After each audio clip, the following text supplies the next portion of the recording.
everybody for joining us on this panel on cybersecurity on this very bright and early Thursday morning. I hope everybody has a cup of coffee and fully awake.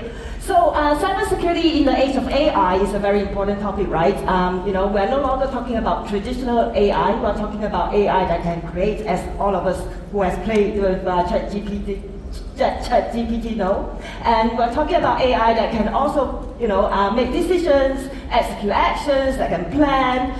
So we as cyber defenders are leveraging its powerful capabilities, right, to further enhance our cybersecurity posture, whether it is to secure our network assets or financial assets, right? But at the same time, cyber criminals are also abusing and misusing its powerful capabilities for their malicious gains. So to innovate with confidence in this age of AI, we have to enhance our security posture, our people, our policies, our technology stack, right, to remain resilient and to also deliver business and security outcomes we can all rely on. And at the heart of this mission is the foundational principle of trust. Right, so for the purpose of today's panel discussion for the next 38 minutes or so, we will be structuring the discussion under 3 themes. The first theme of opportunities, how we as cyber defenders are using AI's powerful capabilities. The second theme of risk or threats, how cyber criminals and threat actors are abusing AI capabilities. And the third theme of trust, how we embed trust as we innovate with confidence so that we can embrace these AI powerful capabilities. So without further ado, so let's kick off with the first theme, right? So opportunities, so how are we as cyber defenders leveraging AI's powerful capabilities? So if I may come to Steven first, if I may, right? So in your discussions with your clients or internal stakeholders, what are the kind of AI innovations that you see are truly transforming security operations? Yes, so Palo Alto Networks, for those of you who don't know, we are an end-to-end cybersecurity company. Don't let the name networks mislead you to think that we only do network security. We are truly end-to-end. We do network, cloud, endpoint, security operations, etc.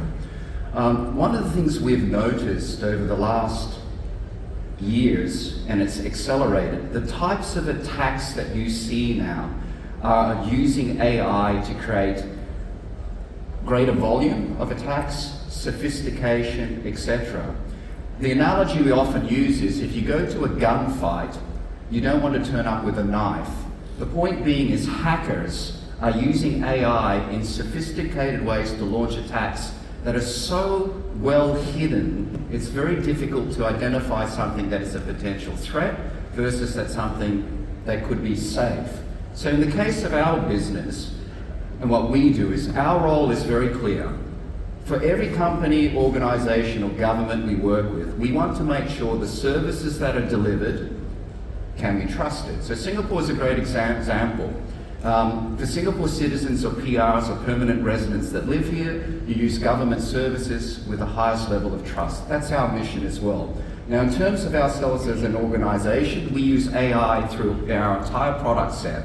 So if you look at security operations, just to give you some crazy statistics, we as an organization get attacked, we have incidents against us, between 1.5 to 2 million attacks, incidents per day. So it's quite mind-boggling.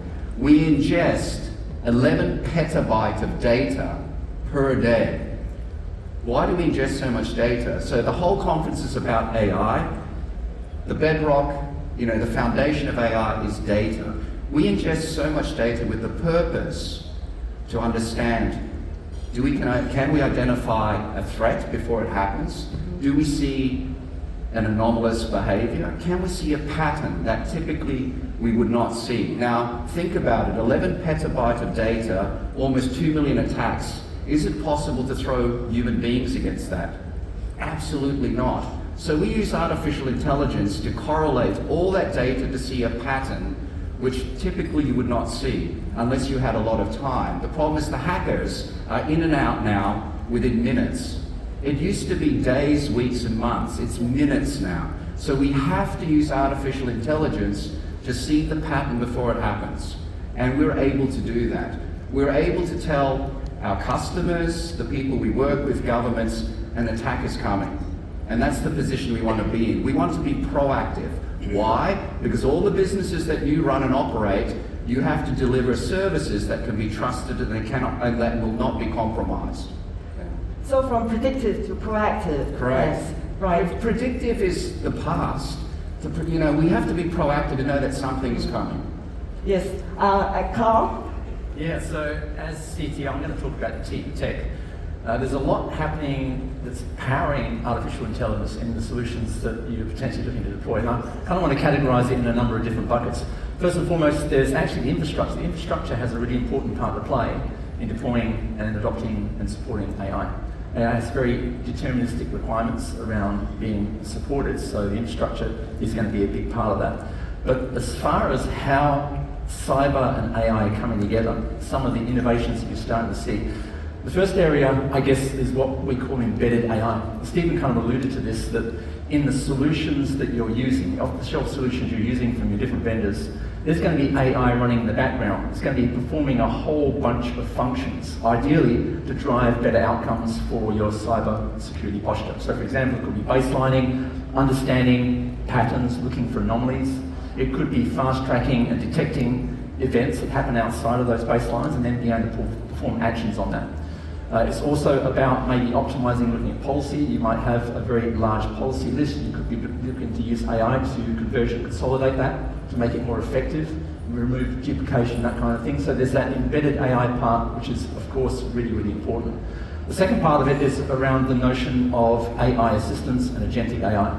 And so you can almost think of this as a buddy sitting there with a SecOps person as they're doing their day-to-day job, using the AI system to ask it questions. Maybe you want to interrogate some data, rather than going through a whole bunch of screens to try and find a bit of data, being able to type, say, hey, can you give me some details around this particular event? Bang, it comes back and gives you that access. So it has access to the same amount of information that a SecOps person would have using their normal dashboards, but it's going to be able to deliver that information in a more timely manner to the operator, hopefully making them more productive in the work that they do. The agents themselves also are important because they're going to be doing the role of the operator. So Steven was kind of giving an example where you could have a hacker coming in. An individual person might not necessarily be able to identify that, but that agentic AI can be able to identify and perform actions on behalf of the company. So that's another really important part of the tech and the solutions that are powering cyber. The third area is in the area of solutions to actually protect AI itself. So AI, whether it's a model, whether it's an application, it represents an attack surface that a threat actor can look to use to try to compromise. So for example, you're downloading a model from Hugging Face. How do you know if that model has some malware embedded in that? A normal antivirus is not going to help you there. Other solutions will need to be used to identify that. Looking at other areas of misuse, data poisoning, exfiltration, what we call excessive consumption. There's a whole host of vulnerabilities that those AI models are going to have, and you need to have systems in place to be able to protect that. You also need to start thinking about the use of those models. Most of the security solutions in the industry today are really good at determining who can access an application. So Carl can access payroll application, Carl can access this application. That's what a typical security solution is going to provide you. But once you give someone access to that application, how do you then determine how or secure how the user uses that application? There's many instances, and you can read on, you can do searches on Google. A famous one, which was about a year ago, a car dealership in Northern California decided to move into the 21st century and decided to offer a chatbot powered by a custom large language model sitting in the background to help their customers buy Chevrolet cars. Now, of course, some smart individual decided to use and leverage a vulnerability of large language models. It's called an indirect prompt injection attack. And they were able to reconfigure the large language model and convince it to sell that person a car for $1. You don't want that to happen. So that's another aspect of technology we're starting to look at to provide you with a better way in which you can secure the infrastructure, the applications, the models and the data that's going to power that AI that's ultimately going to improve the security posture of the organization. All right, thanks, Carl. You touched on a lot of points that we are going to cover later in the panel. Agentic AI, data poisoning, prompt injection. But before we deep dive into some of these aspects, I'd like to come to Pedro. So what kind of examples have you seen, in the area of fraud intelligence, how AI is powering some of these predictive to proactive threat intelligence or other business outcomes? Right. First of all, thanks for having me. It's a pleasure to be here. And to give you a little bit of context, Feedzai is a company that does fraud detection and anti-money laundering and account opening fraud detection for large banks, from large banks to small banks, from payment processors and networks. So we work across the globe. Right now we are protecting about 1 billion consumers worldwide in about 180 countries. Overall, our amount of money that we are protecting last year got to $6 trillion. We are on track to be at $8 trillion. So it's a huge volume of transactions and payments that we are protecting worldwide. We have been using AI for about 10 years now in production. So all of these transactions and payments and transfers are being already protected with AI worldwide for our clients and their clients. We've seen that in the last few years with Gen AI, fraudsters are also using AI quite a lot.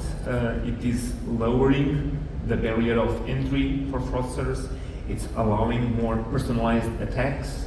It's allowing a new scale of attacks. Now they can automate and do sometimes like 1,000 or 10,000 attacks with small variations to try to find which ones work better.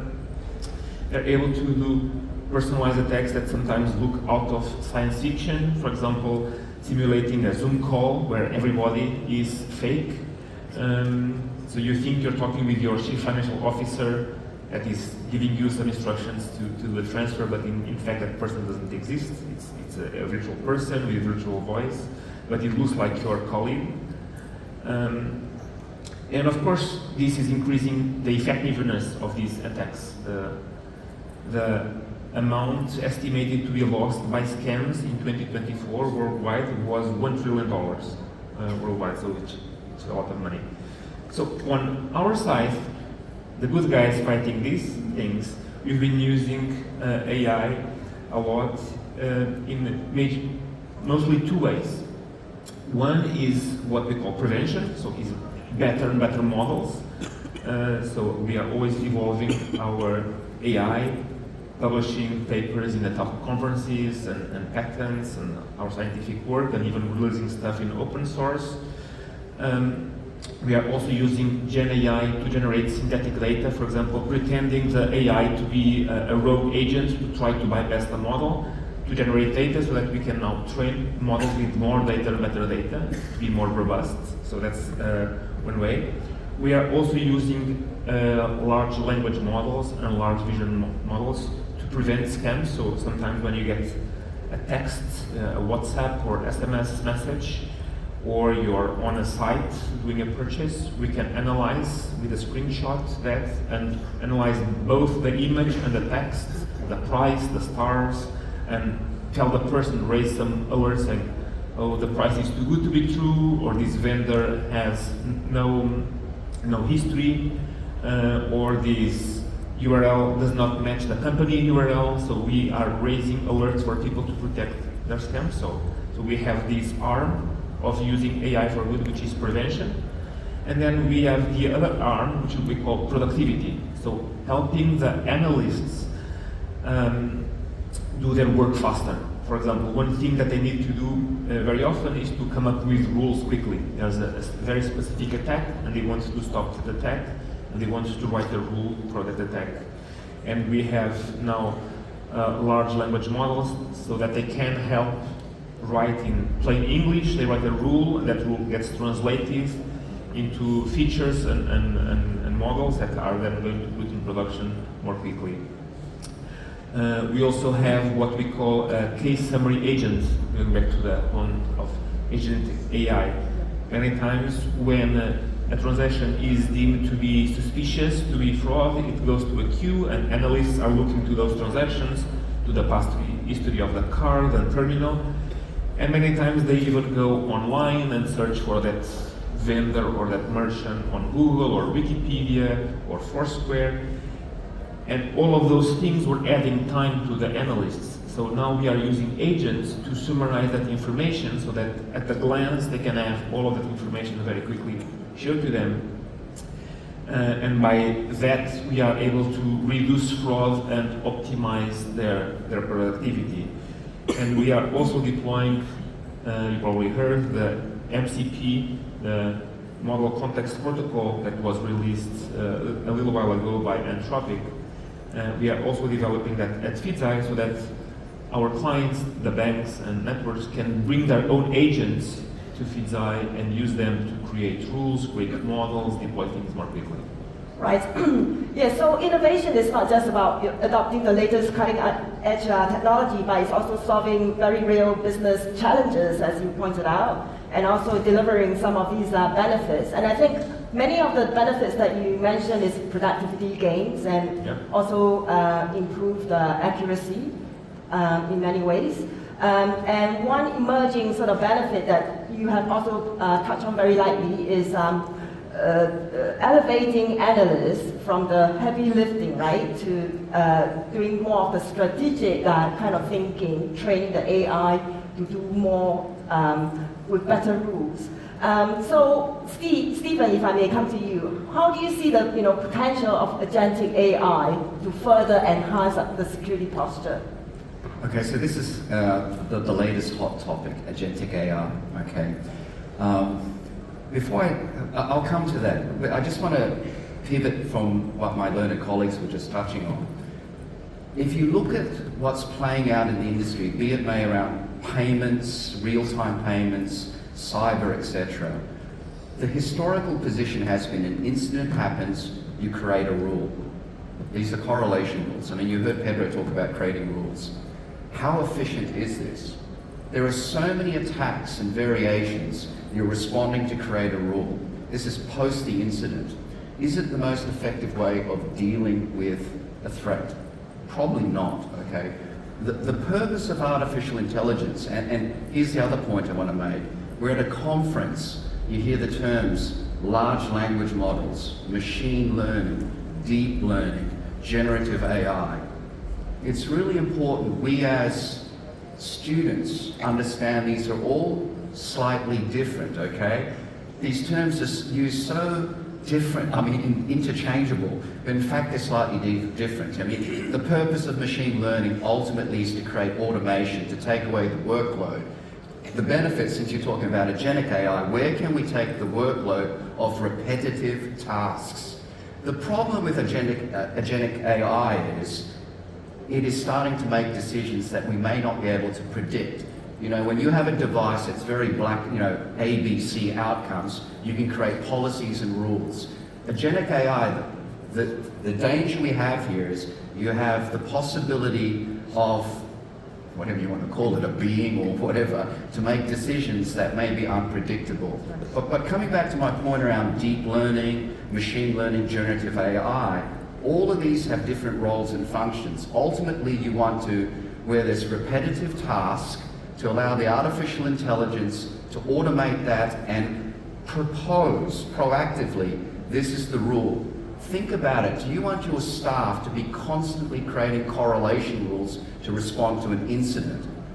Now, the line of business that Pedro is dealing with, banks and payment processors, the line that my friend over here from Cisco and what we're in is, we're trying to help organizations deliver a customer experience. I'm pretty sure most of you, when you're traveling, the worst thing to get is a phone call when your wife is in a shop in Italy buying expensive Italian shoes, and the bank is saying, is it true that you're buying some shoes? Should we process the credit card? I've had that call, okay? It's irritating. It's the most annoying thing. So the point being is, there's pressure from customers to deliver an immediate experience. That's the world we live in. Artificial intelligence and so forth allows that decision-making to be made. Now, Pedro talked about, you know, Zoom calls that are using deep fake, etc. What's very, very interesting, on top of what I talked about, machine learning, deep learning, generative AI, there's also behavioral analytics, okay? There are real incidents at the moment whereby someone can sample, maybe my voice, perhaps not the best accent to sample. He has a nicer accent. Sample that accent, take the image, and you get a phone call with an image, and it's so lifelike, you will believe it. And there are many cases now where people get phone calls from the CFO, we have an urgent deal going down, please transfer the money because we'll lose the opportunity.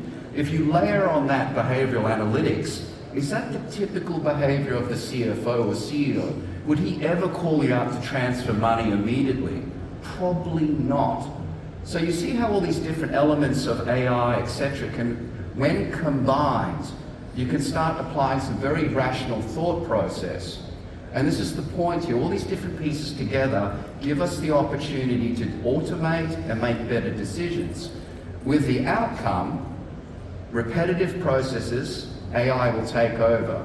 Honestly, do you want your children to go and work in a call center?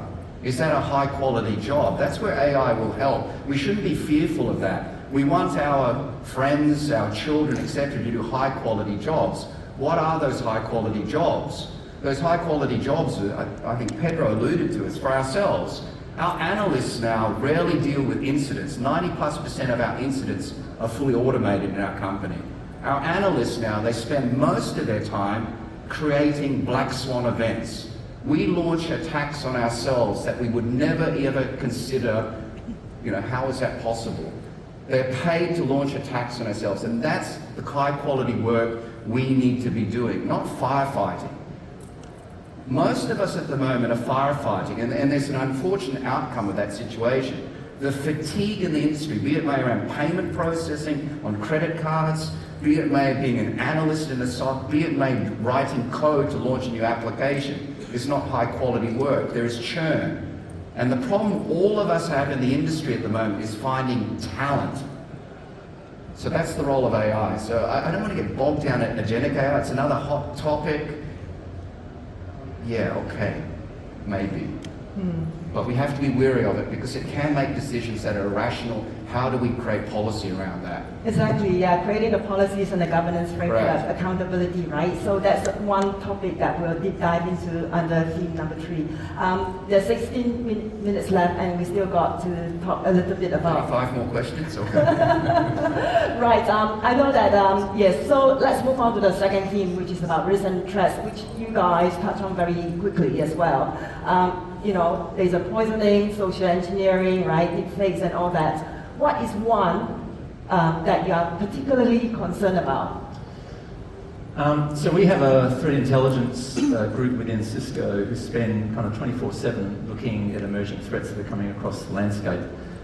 If you look at the top threats that are coming in, or at least over the last 6 to 9 months, one of those is phishing. So phishing, as you probably appreciate, is where you get that email, you get that text, you get that message, trying to trick you into handing over your credentials.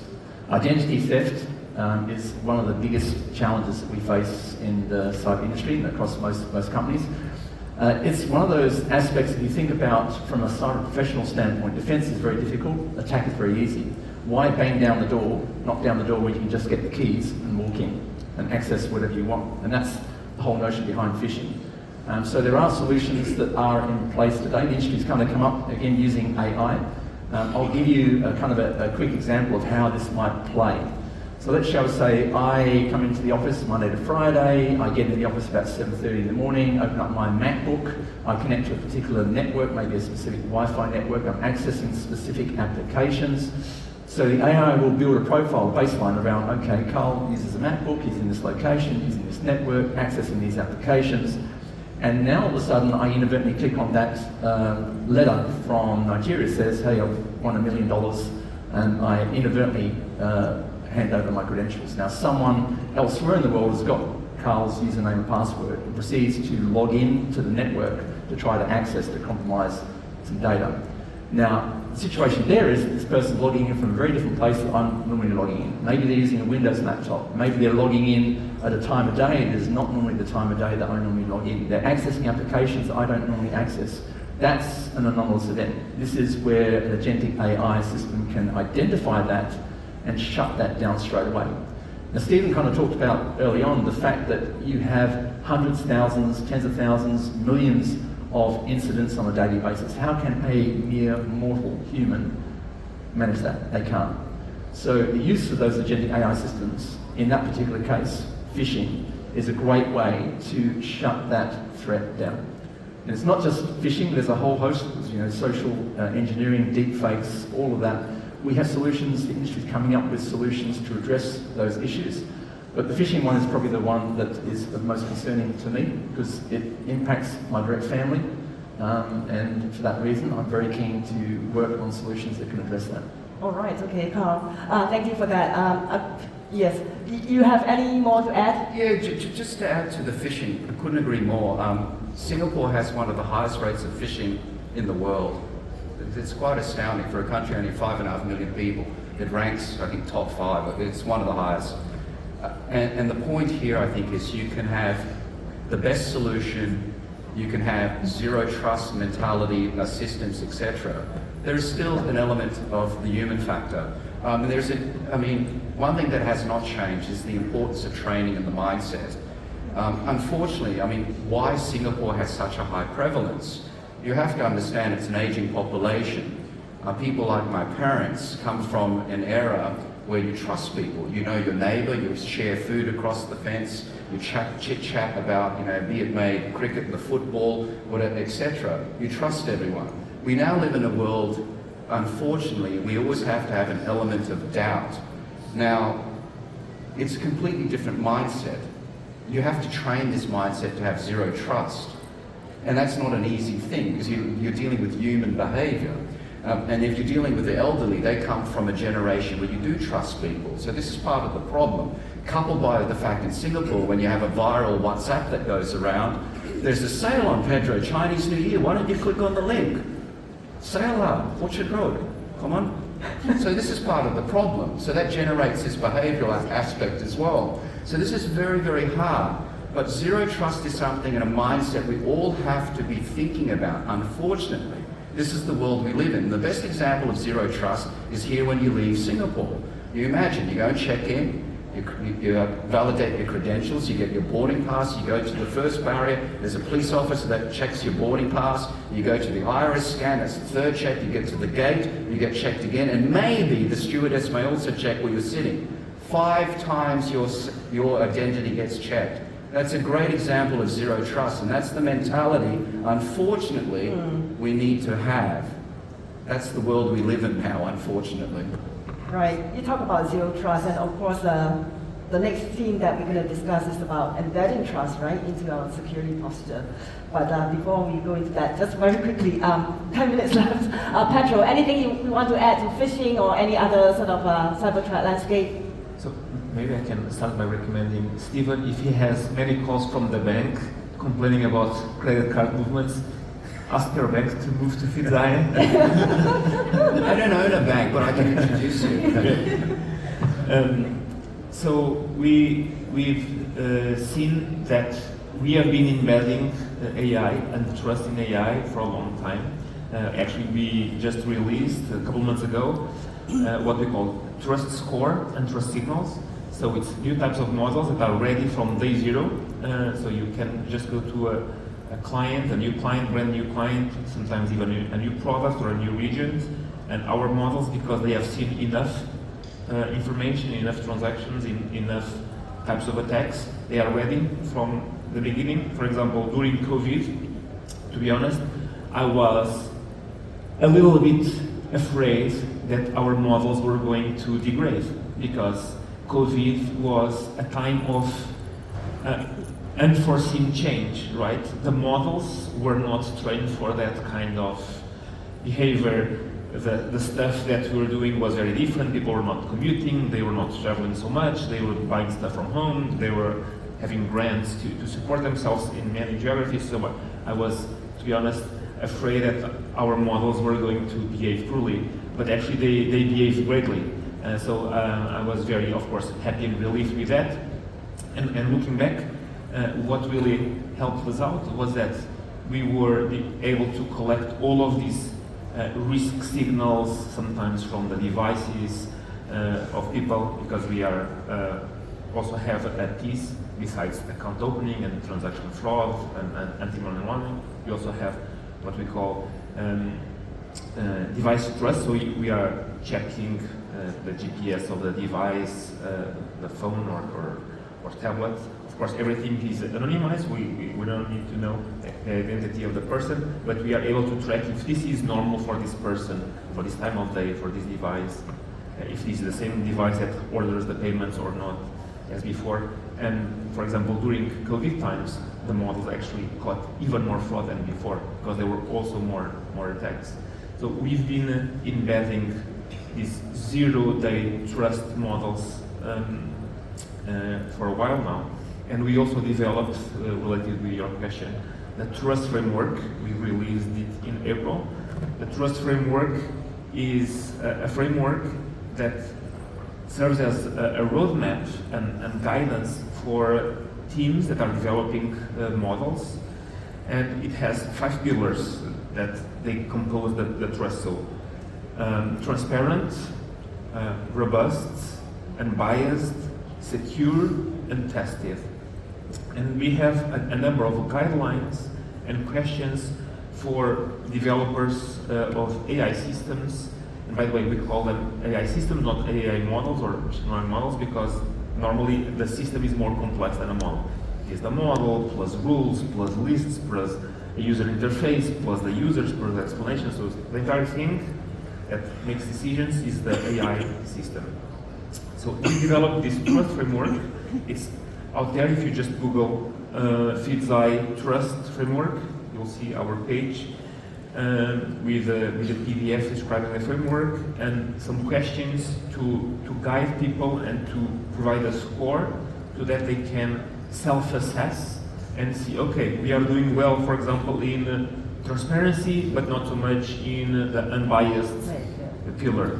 So, and then it gives directions and help. We also have open source software to help teams fulfill all of the trust pillar criteria. Excellent. You answered some of the questions that I was going to ask you under theme 3, which is about embedding trust. So now we are in 3.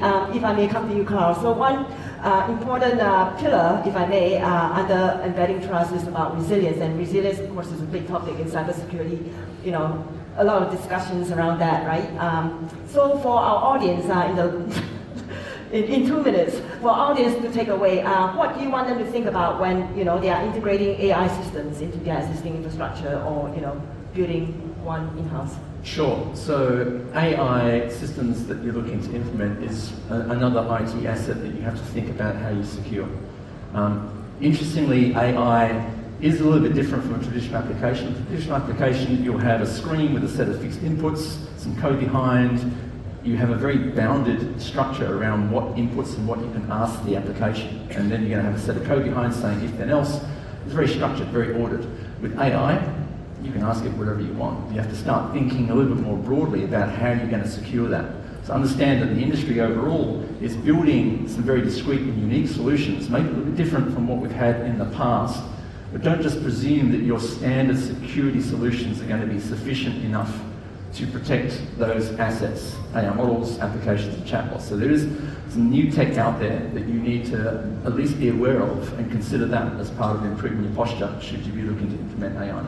Right, okay. So we talked about a little bit about the technological controls to embed trust. There's also the human factor, which Steven, you talked about earlier very quickly, about accountability, the importance of accountability frameworks, governance, right? Can you share with our audience, maybe 1 or 2 advice around designing those kind of frameworks? Because it's a very complex topic, right? Yeah, I mean, standardization and governance is critical. I mean, one of the problems we have in this industry, new technology starts, there's a whole bunch of companies here in the room. And what will happen is, if there is money in your business, and hopefully I pray for all of you you're successful, the criminals will gravitate towards you because that's where the money is. And in response, what happens is you will all buy point solutions to deal with particular problems. So governance of many point solutions and standardizations is very, very difficult, and hackers take advantage of that. That's a huge problem. if you have many, many point solutions, it's hard to have consistent compliance, standardization, governance, etc. And that's been the historic problem of security. You know, you want a common framework. It's critical, okay? So that helps with governance. So you will start to see, I mean, this particular organization, Carl works for, ourselves, we talk about moving towards standard platforms because it removes blind spots. Okay, so that's important. The other thing I want to flag here, I think it relates to what's very interesting in this industry. There's been millions upon millions upon millions, there are so many zeros in this number, spent on keeping the bad people out. Okay? Where's it gotten us?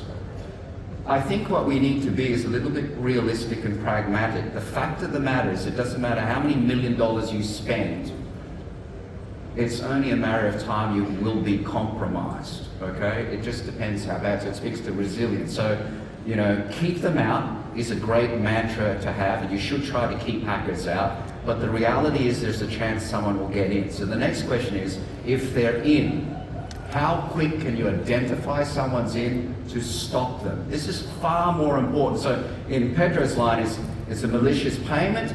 How do you stop and block it? In our case, if someone's in your environment, how do you identify it quickly and stop it? This is highly critical. Most organizations and governments around the world now are not even aware they've been compromised, and the hacker may be in the environment not days, but actually weeks and months. So understand they're in and how to stop them. The last part is, as coming back to close the loop around AI, is visibility. You've got to have absolute visibility of the infrastructure to allow governance.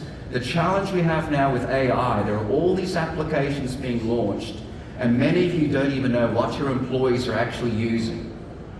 And that's a fact.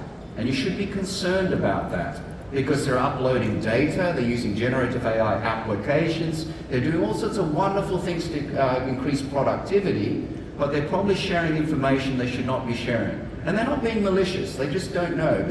They're doing that because their boss has said to them, hey, deadline's tomorrow, Carl, make sure you give me that paper. And it better be a good damn slide deck with animation, okay?